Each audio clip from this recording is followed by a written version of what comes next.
Welcome to this explainer. We are diving straight in today, setting the stage for a rapid-fire relay race through 5,000 years of human history.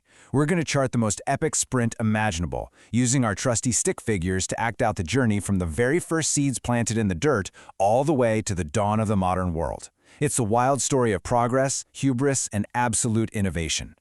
So here is our itinerary for this ultimate time-traveling tour. We'll be looking at how humanity passed the baton across 6 major eras. We've got the spark of civilization, antiquity and empires, the dark and golden ages, conquests and plagues, Renaissance and Reformation, and finally, the New World Order. Let's get into it. Kicking things off with Section 1, the spark of civilization, from hunter-gatherers to god-kings. Okay, so for over 100,000 years, primitive hunter-gatherers just roamed the earth. But then agriculture changed literally everything. By 5000 BC, we see Uruk, the world's first known city, emerging in Sumeria. Suddenly, we didn't have to chase our food, we could let it come to us. And look how fast those clutches of mud huts exploded into architectural marvels. By 2650 BC, Pharaoh Djoser was already building the first Egyptian step pyramid. I mean, we're talking about a structure rising 60 meters into the desert sky, purely to reflect his position at the absolute pinnacle of human existence. But you know, the Sumerians didn't just build cities. They invented cuneiform, which was our first massive leap forward as a species. Think about this. For the first time ever, a thought didn't die with the person who thought it. Humans could finally share knowledge across any distance, any time, and any generation. When you combine that with the simultaneous invention of bronze, melting copper and tin to create these incredibly durable tools and weapons, the Stone Age was officially ended forever. Moving right along to Section 2, Antiquity and Empires, Iron, Law, and Hubris. Between 1755 BC and 27 BC, some staggering political shifts took place across the globe. We go from King Hammurabi over in Babylon, replacing pure anarchy with history's first written legal code carved right into stone, to 510 BC when Athens gifts mankind the revolutionary system of democracy. Then, by 221 BC, the radical Qin war machine unites all of China. And by 27 BC, the Roman Republic falls, which gave birth to a Roman Empire that would basically conquer the known world. To really understand this era, consider 2 fundamentally different Greek heavyweights. You've got Athens on one side and Sparta on the other. Athens was the cultural hub, right? The birthplace of Western civilization, hyper-focused on philosophy, arts, and democracy. Sparta, on the flip side, was this fierce military dictatorship where boys were literally taken from their mothers at age 7 for brutal warrior training. They were complete and total opposites. And yet, when the massive Persian Empire showed up with hundreds of thousands of troops to wipe Greece off the map, these 2 bitter rivals shockingly banded together to defend their homeland and completely decimate the invaders. Now, these famous words were uttered by a Greek general, King Pyrrhus. He had sailed over to Italy to fight the expanding Roman Republic. He brought hardened soldiers, he brought these shocking war elephants, and technically, he won the battles. But Rome's resilience was so utterly terrifying, and Pyrrhus's own losses were so massive that he uttered this exact quote. It's actually the origin of the phrase Pyrrhic victory. It's a slightly comedic but mostly grim reminder of the unthinkable costs of fighting a relentless Roman war machine. Meanwhile, way over in the East, civilization was being shaped by a profoundly powerful political philosophy, the Mandate of Heaven. Introduced by the Zhou dynasty, it basically meant that an emperor's right to govern was no longer just absolute. It depended entirely on justice and wisdom. If you were a cruel or corrupt king, well, heaven itself would strip you of your throne. This single concept defined exactly who ruled China for over 2,000 years, bringing order and fueling massive rebellions, all the way up to the unification of the country. Which brings us to Section 3, the Dark and Golden Ages, Faith, Knowledge, and Fury. This specific era reveals incredibly contrasting realities depending on where you look. While Europe completely fragments into these tribal kingdoms and toils away in the Dark Ages, the Middle East and Asia are experiencing unprecedented golden ages.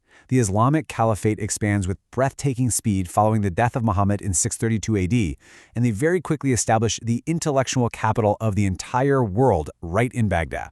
The disparity at this time was just incredible. I mean, picture this.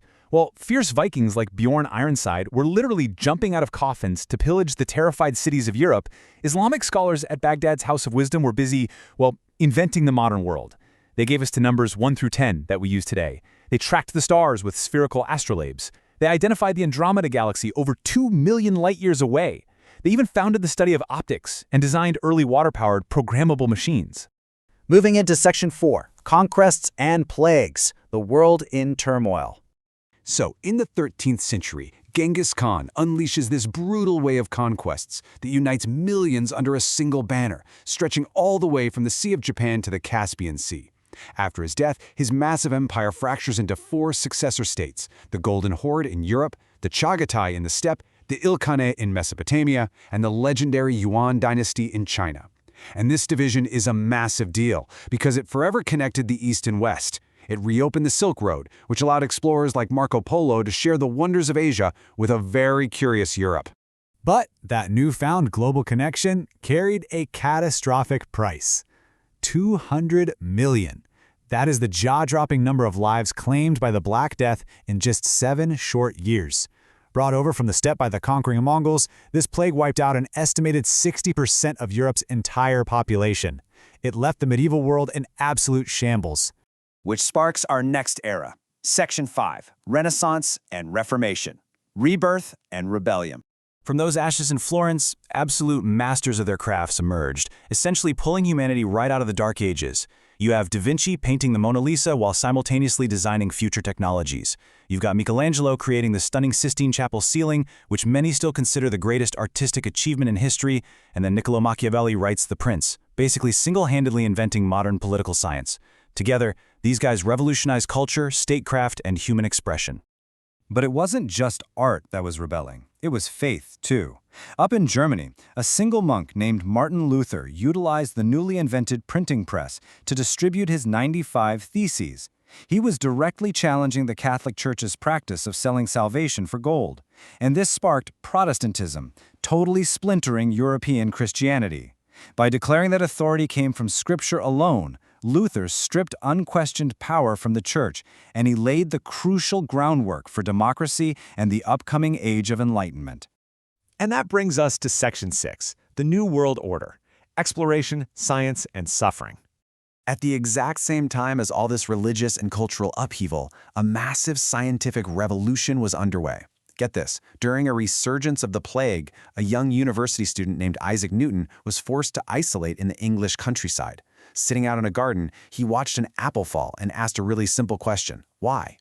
In just 2 years of being stuck at home in isolation, this young man single-handedly gave birth to classical physics. He defined gravity and motion, invented calculus to map the planets, and figured out how to split white light into the colors of the rainbow. Talk about being productive.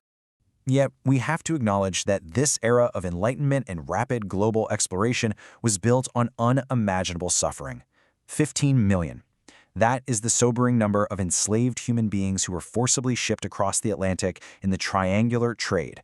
Packed tightly into the hulls of ships, these individuals bore the brutal, tragic cost of the new, highly lucrative global economy that enriched the world's colonial superpowers. Which brings us to the dawn of the modern era. We've just sprinted through 5,000 years of progress, hubris, collapse, and incredible innovation. The baton has been passed from the mud huts of Samaria to the soaring pyramids of Egypt, from the philosophers of Athens to the engineers of Rome, and from the scholars of Baghdad to the astronomers of Europe.